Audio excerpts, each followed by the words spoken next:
Bonjour à tous, bonjour à toutes.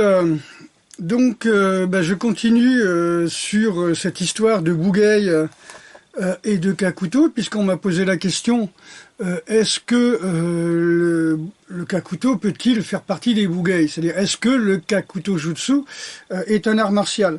Alors, je vous ai déjà expliqué, les Bougueil sont normés, on va dire au Japon, puisqu'on parle d'art martial japonais à ce moment-là, depuis longtemps, donc depuis avant le 5e siècle, il y avait donc ce qu'on appelle les Bougueil Juhapan qui sont arrivés au Japon. Donc les 18 disciplines martiales. Donc j'ai résumé largement ça dans mon premier ouvrage sur la mystification des arts martiaux, que je vais refaire avec beaucoup plus de détails et de justesse, surtout, c'est très important. Donc je peux argumenter, parce qu'à l'époque, quand j'ai fait ça, il n'existait pas Internet, donc c'était beaucoup plus difficile d'avoir des sources. D'après Watatani Kiyoshi, qui est l'auteur du Bougueijū Ryo Adajiden, c'est-à-dire des co-auteurs d'une encyclopédie sur les arts martiaux, les écoles d'arts martiaux du Japon, si on prend les tout premiers Bougueil Juhapan, 18 disciplines qui sont arrivées, on va dire, au Japon, bon, c'était surtout des disciplines qui utilisaient des armes chinoises que l'on retrouve peu après au Japon, comme des grandes haches, des matraques de guerre, etc. Donc qu'est-ce qu'il y a? Je ne vais pas vous les citer en japonais, je vais vous les donner directement en français. Donc il y avait le bâton, les bâtons, la masse d'armes, les armes à feu légères, les fouets de guerre, hein, les éventails de cérémonie, les épées, les chaînes, cravaches ferrées, haches de guerre, arcs de guerre, arbalètes, grandes haches, lances au pluriel, la grande lance, l'art des barricades, les grands bâtons, les piques, et les chars de guerre. Ça, c'était les tout premiers Bougueil Juhapan qui sont arrivés en Chine, donc on est, je vous dirais, bien avant le 5e siècle. Ensuite, vous avez, sous la dynastie Ming, hein, donc un peu plus tard, d'autres qui se ressemblent aussi. On est toujours dans les arts chinois. Hein. Donc les grands bâtons, les sabres, les arcs, les arbalètes, la saisie des manches, dont j'ai parlé dans ma dernière vidéo, fouet, éventail, épée, ustensiles de capture, hein, donc pour bloquer les gens. Hein, donc on l'a vu au Japon, la police s'en sert encore actuellement. Cravache ferrée, hache de guerre, grande hache, lance, grande lance, barricade, entrave par les cordes. Donc l'art au jujutsu, l'art d'entraver, bon, à l'époque ça s'appelait Kinjo Tobotsu, les piques et Hakuda Jutsu, qui était un combat désarmé, c'est-à-dire quand on n'a plus d'armes, on combat à main nue pour aller capturer l'arme, si on veut dire, saisir l'arme de la personne. Donc on désarme la personne pour lui prendre son arme, pour récupérer une arme. Voilà, donc ensuite on arrive entre 1600 et 1867, je ne vais pas tous vous les donner, mais je vais vous donner la dernière. La dernière, en fin de compte, que l'on retrouve avec Hirayama Gyuzo, c'est même plus intéressant d'ailleurs. C'est l'école, c'est l'époque Geikokei Bokuzen, c'est-à-dire vers l'époque Edo, fin Edo, Geikokei Bokuzen, à cette époque, c'est un élève de Hokusai, avait illustré justement ces 18 arts martiaux qui existaient encore à la fin d'Edo. Donc sous le dernier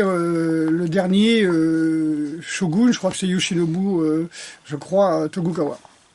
Donc il avait, dans son ouvrage intitulé Gakuhitsu, illustré les 18 arts martiaux où on voyait des personnes se battre. Je me souviens de cette photo, je l'ai encore, hein, la photo qui était sur un vieux livre japonais.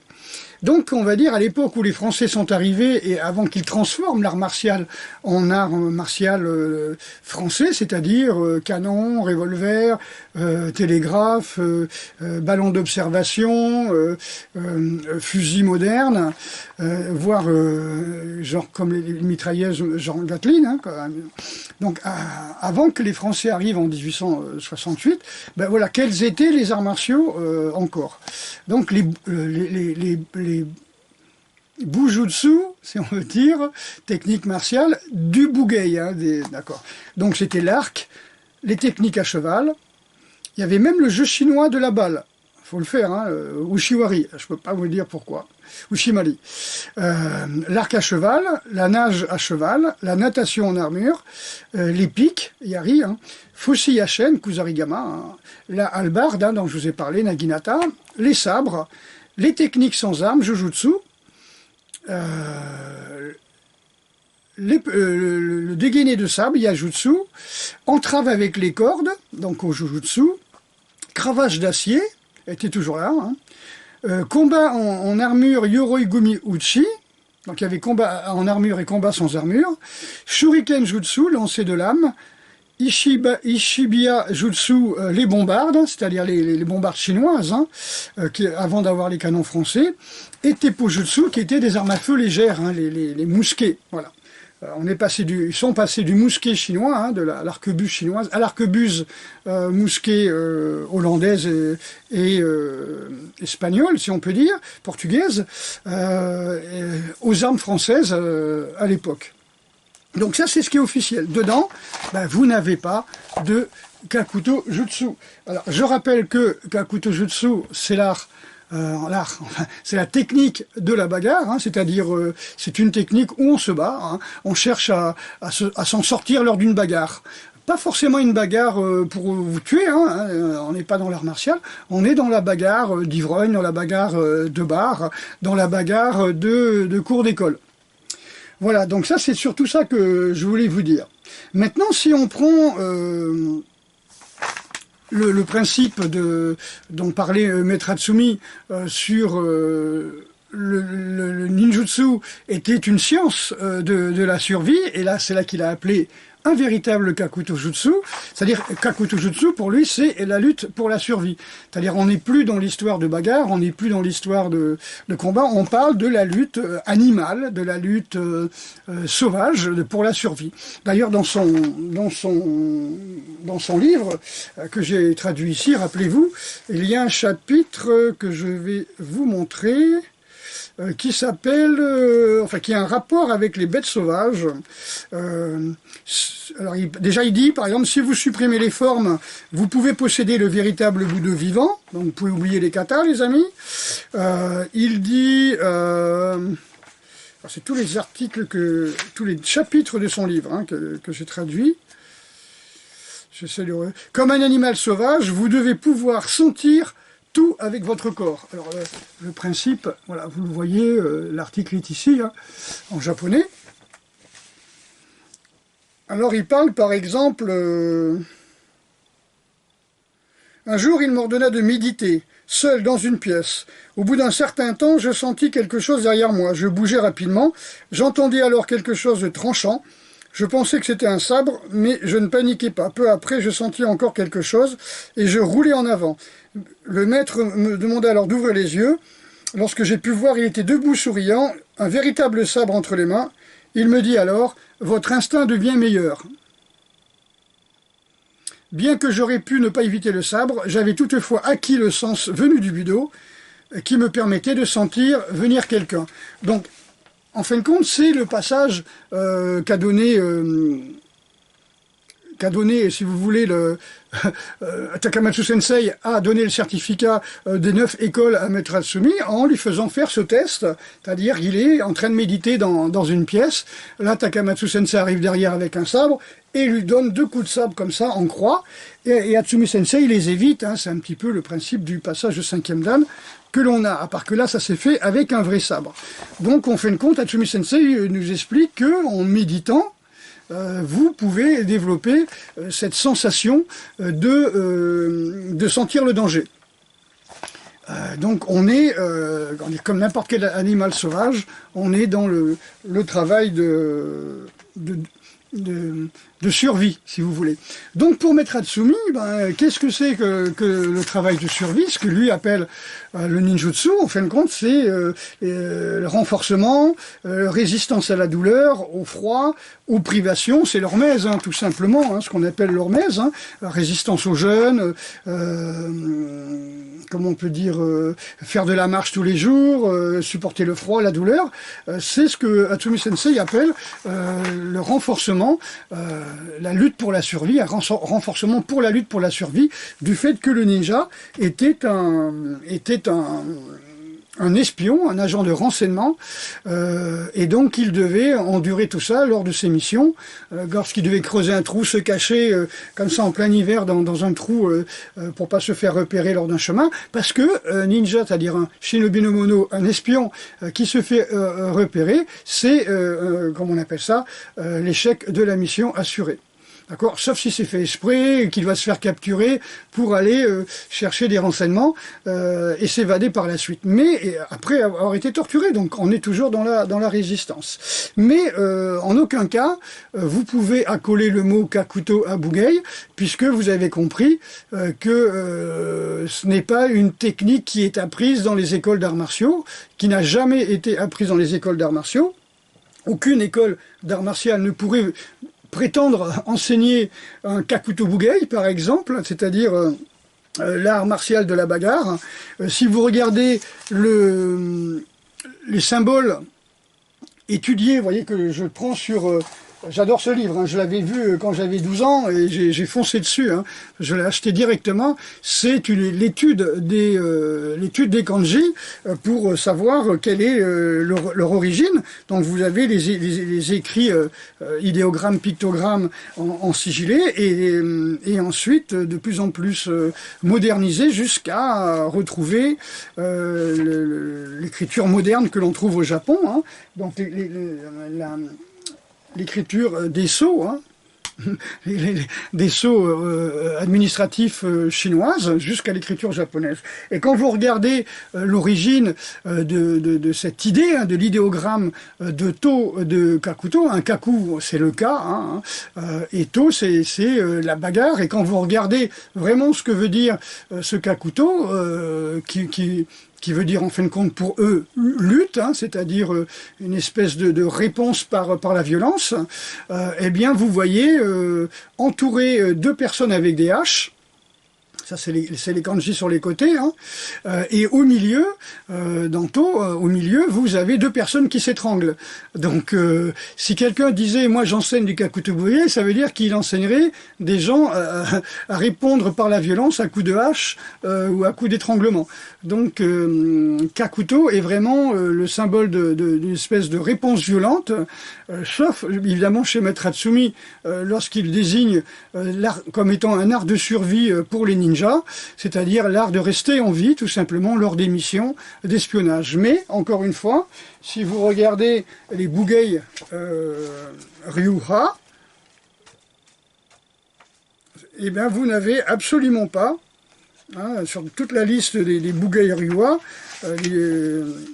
c'est-à-dire des techniques d'école d'arts martiaux, dans les bugei Japan, vous n'avez absolument pas le kakuto n'a jamais existé, on va dire, allez, du 5e siècle jusqu'à nos jours, n'a jamais existé en tant qu'art martial.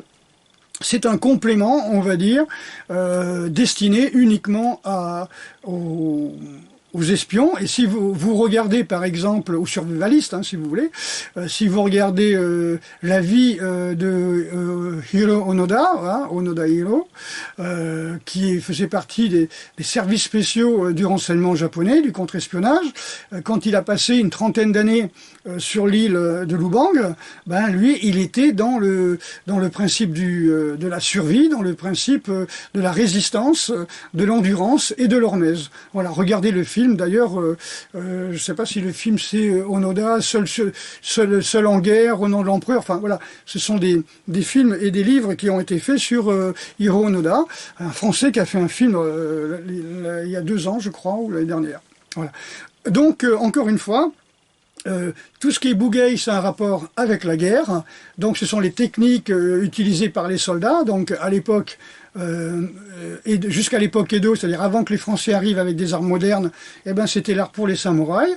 Ensuite, les Français sont arrivés avec le mission chanoine et le capitaine Jules Brunet.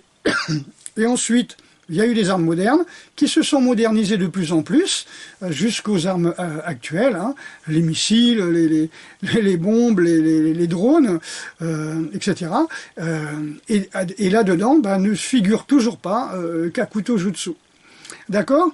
Donc, attention à ceux qui manipulent, ou manient, si on pourrait dire, pour être gentil, les termes japonais sans en comprendre le sens, pour histoire de créer quelque chose un peu ésotérique, d'un peu exotique, et qui, en fin de compte, n'existe que dans leur imagination. Ok, donc c'est pas très compliqué, hein, il suffit d'avoir des dictionnaires japonais, voilà, d'avoir des dictionnaires qui étudient les kanji, hein, c'est-à-dire vraiment qui sont des livres, vous avez de quoi lire, vous avez à peu près dans les 2000 kanji qui sont expliqués. C'est pas très difficile de comprendre, hein. Après vous avez des livres sur l'histoire des arts martiaux, comme le Bugei Ryo Adajiden qui vous donne le nom de toutes les écoles martiales japonaises, avec leurs fondateurs, leur histoire.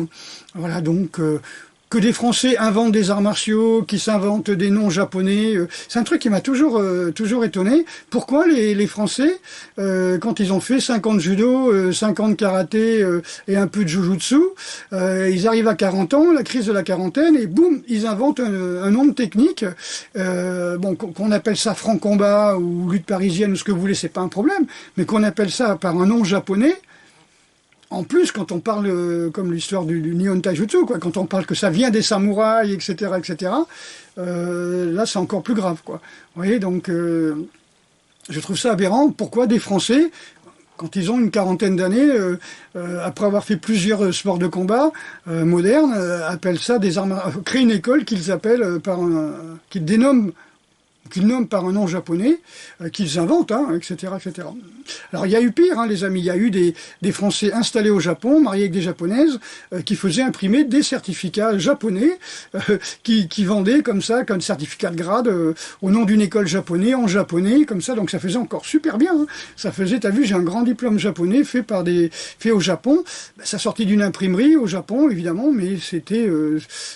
voilà, une école qui datait de 2005, 2010, vous voyez ce que je veux dire, c'est quelqu'un qui invente une école, invente une fédération japonaise, fait imprimer par ses collègues des diplômes, et qui vend ça à des Français qui veulent se faire dire, moi je fais partie de la Butokukai, moi je fais partie de ceci, moi je fais partie de cela, et qu'en fin de compte, c'est des réseaux, hein, certainement, enfin souvent maçonniques, je veux dire, c'est des réseaux entre eux, c'est-à-dire qu'en fin de compte, on utilise le terme, un terme ancien pour des réseaux modernes. La Butokukai actuelle n'a rien à voir avec la Butokukai qui a été créée au fin 19e, début 20e siècle. Ouais. Évidemment, c'est pas du tout les mêmes, puisque une bonne partie ont été exécutés comme criminels de guerre en 1945.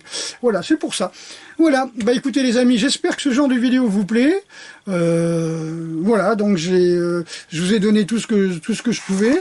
Il n'y a plus à revenir dessus. Kakuto et Bugei ne peuvent pas être accolés dans le même mot, dans la même phrase, du fait que officiellement, vous voyez bien que le Kakuto Jutsu, c'est-à-dire technique de survie, technique de bagarre, technique de lutte, de rixe, comme on dit, ne fait pas partie des arts martiaux, des arts militaires enseignés au fil des siècles.